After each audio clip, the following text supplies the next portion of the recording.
지금 이 뉴스를 그냥 지나치면 아마 나중에 이렇게 말하게 될지도 모릅니다. 그때 그 발언이 시작이었구나 라고 말이죠. 정말입니다. 미국 대통령이 전함을 다시 꺼냈습니다. 그것도 그냥 전함이 아닙니다. 자기 이름을 붙인 전함입니다. 여러분, 이게 얼마나 놀라운 일인지 아시나요? 전함은 끝났다고 배웠습니다. 우리 모두 그렇게 알았습니다. 항공모함의 시대가 왔다고 들었고 이제는 드론과 무인 전력이 바다를 지배한다고 믿어왔습니다. 세계 각국의 해군 전략도 그렇게 바뀌어갔습니다. 그런데 지금 미국 대통령이 말합니다.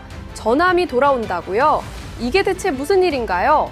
도널드 트럼프 대통령은 공개석상에서 새로운 해군 구상을 설명하며 과거와는 전혀 다른 개념의 초대형 전함을 언급했습니다. 그는 이 함정이 지금까지의 어떤 전함보다도 훨씬 강력한 상징이 될 것이라고 말했습니다.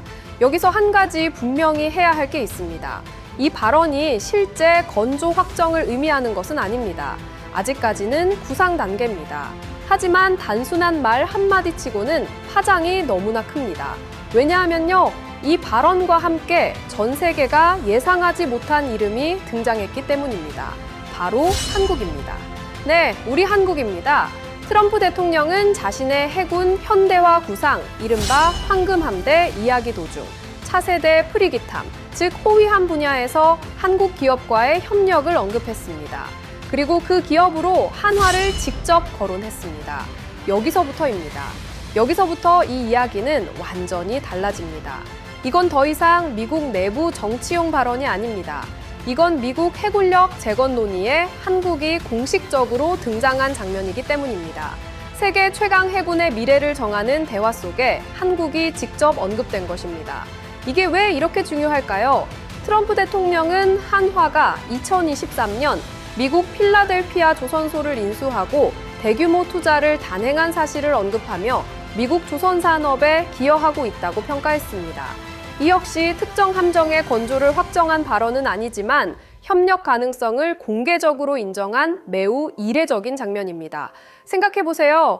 미국 대통령이 우리나라 기업을 직접 언급하면서 미국 국방 전략에 포함시키는 모습입니다. 이건 단순한 경제 협력이 아닙니다. 그렇다면 여기서 중요한 질문이 생깁니다. 왜 미국은 지금 굳이 한국을 언급했을까요? 현재 미 해군의 주력 수상함은 알레이버크급 구축함입니다. 약 9,500통읍으로 다목적 전투에 최적화된 함정입니다. 미 해군은 그동안 대형 함정보다는 소형화, 분산화, 무인화를 중심으로 전략을 발전시켜 왔습니다. 그런데 트럼프 대통령은 이 흐름에 문제를 제기합니다. 함정이 너무 작아졌고 미국이 보여줘야 할 힘이 약해졌다는 인식입니다. 그래서 그는 더 크고 더 상징적인 해군 전력을 언급합니다. 그 과정에서 레이저 무기, 미래형 무기 체계, 심지어 핵무기 운용 가능성까지 말했지만 이 부분은 구체적인 설계나 군 요구가 공개된 것은 아닙니다. 정치적 수사와 비전 제시에 가까운 발언입니다. 하지만 중요한 건 이 발언이 맞느냐, 틀리느냐가 아닙니다. 이 발언이 던진 질문입니다. 미국은 다시 전함의 시대로 돌아가려는 걸까? 이 질문이 전 세계 국방 전문가들에게 던진 파장은 상상 이상입니다. 이 질문에 대해 미국 내부에서도 의견은 극명하게 갈립니다.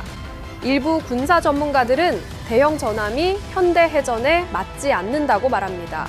드론과 정밀 미사일이 지배하는 전장에서 크고 눈에 띄는 함정은 가장 먼저 공격받는 표적이 될 수 있다는 겁니다.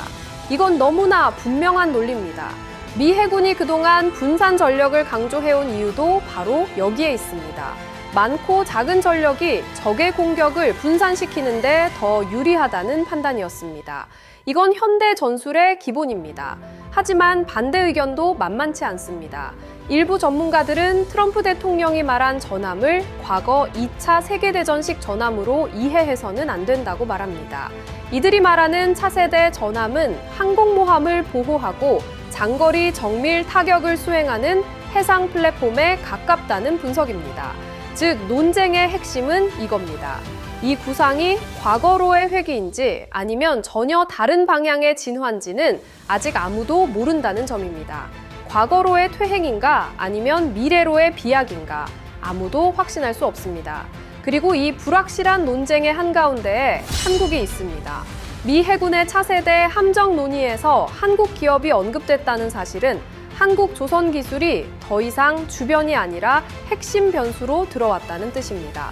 단순한 부품 공급이 아닙니다. 핵심 전력의 설계와 건조에 참여하는 것입니다.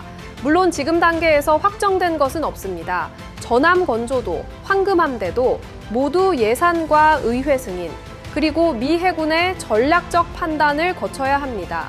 이 과정에서 얼마든지 계획이 축소되거나 변경될 수 있습니다. 하지만 분명한 사실 하나는 있습니다. 미국이 해군력을 다시 이야기하기 시작했고 그 이야기 속에서 한국의 이름이 빠지지 않고 등장하고 있다는 점입니다. 이건 변하지 않습니다. 한국이 세계 조선 산업에서 차지하는 위치가 더 이상 단순한 상업적 지위가 아니라 국방 전략의 핵심 변수로 인정받았다는 의미입니다. 이 선택이 어떤 결과로 이어질지는 아직 알 수 없습니다. 전함이 정말 부활할지, 황금함대가 현실이 될지는 여전히 불확실합니다. 미국 정치도 바뀔 수 있고 의회의 판단도 달라질 수 있습니다. 하지만 세계 최강 해군의 방향을 둘러싼 논의 한복판에 우리가 서 있다는 사실만큼은 분명합니다. 끝까지 시청해주셔서 감사합니다. 도움이 되셨다면 좋아요를 눌러주세요.